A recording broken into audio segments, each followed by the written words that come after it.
So, Aubrey O'Day, it's been a very busy season for you. Oof. You've got the tour, you've got your social media, you've got appearances. I'm wondering, how do you maintain your balance?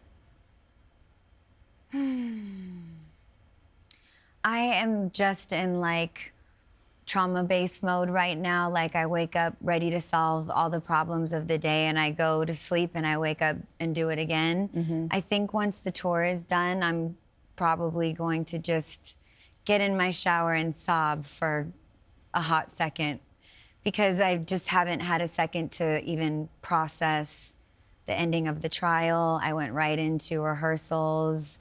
All year long, I've been filmed. I had to find out about the arrest on a television show. I've had cameras in my face documenting my reactions to this process throughout. Yeah, prior to anyone even knowing he was being investigated, I was speaking with Homeland Security. Wow. So for the last couple of years, you've been talking about things that have happened to you, things you've experienced when you were sort of under the tutelage of Sean Combs. How has your life changed today as a result of the release of this new documentary that's been doing well for Netflix? A lot of people have watched it. Yeah, they have incredible numbers. I first want to say the producer, director Alex Stapleton, she is one of the most incredible women I have ever worked for. I think maybe as a woman you'll understand this statement, but a lot of times when you're in professional settings, self-deprecation occurs in order to make all women in a room feel comfortable, even in the highest of settings. She's the first person in 2 years that I worked with, a woman, brilliant woman, that I always could just come to her with my exact words and they were taken at face value. And it felt so good to be listened to, heard, and then had the story told with all respect, dignity, and the proper amount of research. It was very impressive to see her work. And then also, it was like watching something that I had a limited lens on and seeing it in its full context. And that was very traumatizing. It was like reliving it again, but with an amount of understanding that I don't even know that I wanted. This brought up a lot of painful moments for you. In the docuseries, episode 4, you're reading from an affidavit where someone says they saw you being sexually assaulted by Sean Combs and another man. Yeah. Do you believe to this day, as you sit here, as you've had some more time to reflect, do you believe Sean Combs sexually assaulted you?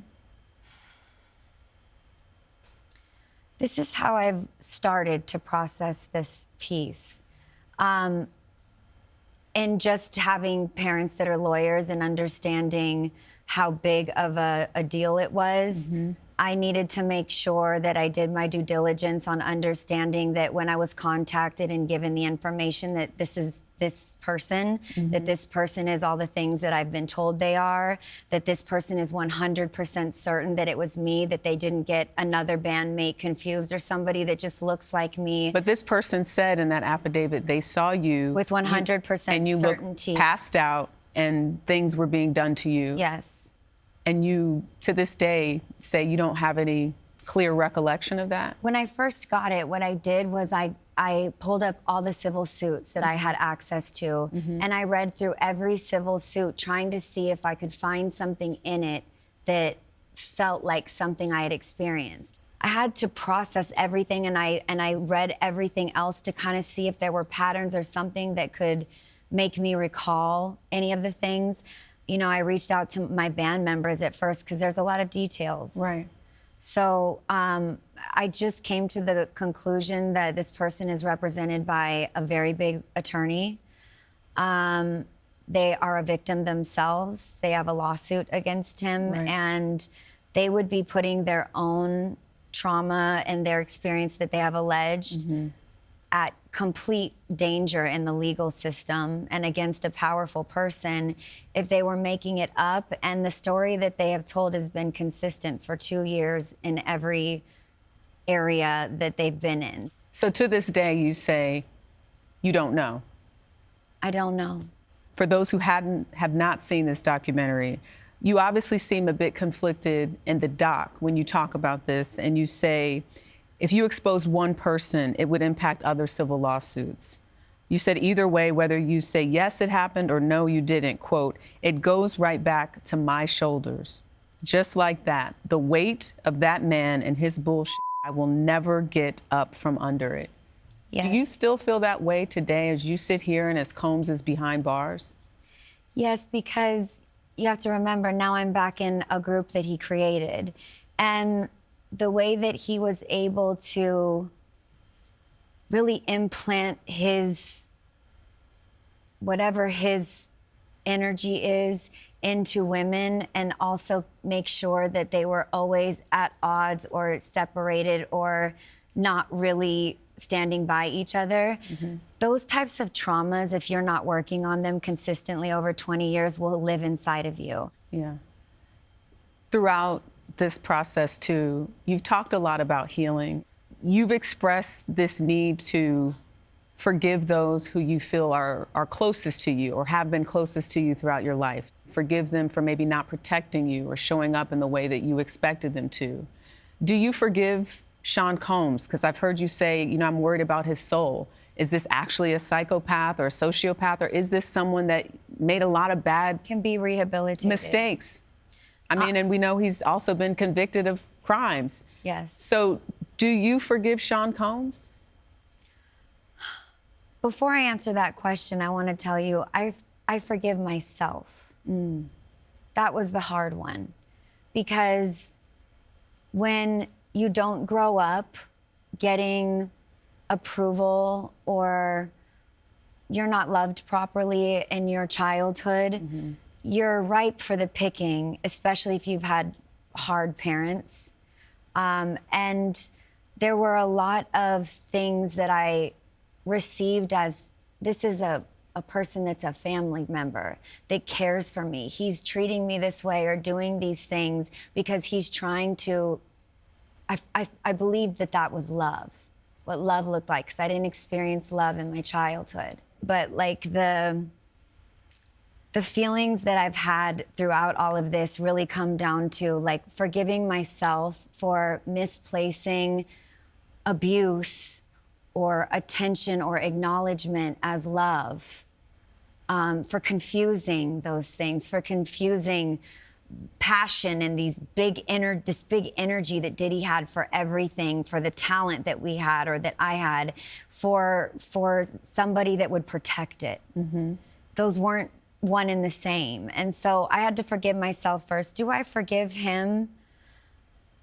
I don't think that matters to the bigger picture. I think that he needs to do the work to forgive himself, acknowledge the things that he's done. It takes truly like disappearing, losing your character that we're all given in this industry, the box that we're put in, or the boxes that we create for ourselves when we're reinventing. It's gonna take stepping back and truly seeing what you've done and the collateral damage of his life that go on and on for decades. You sat through parts of that trial. Yes. 7 weeks long.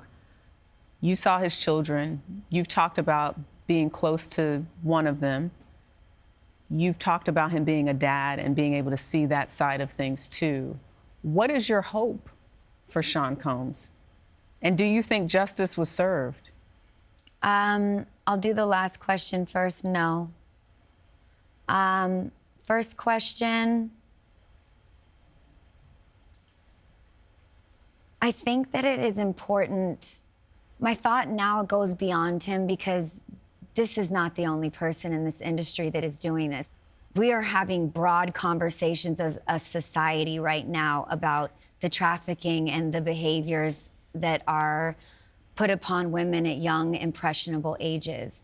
I think we need to start having public discussions about everybody that's involved in that behavior and doing it, because I want to see a systematic change. I've really come to a place where I want to teach younger generations about how to be careful, how to look out for certain things. I want the industry to be held more accountable, and I want for if Diddy could just come forward and be transparent about how it all came to be, I think that that could be the strongest movement for actual real change to occur.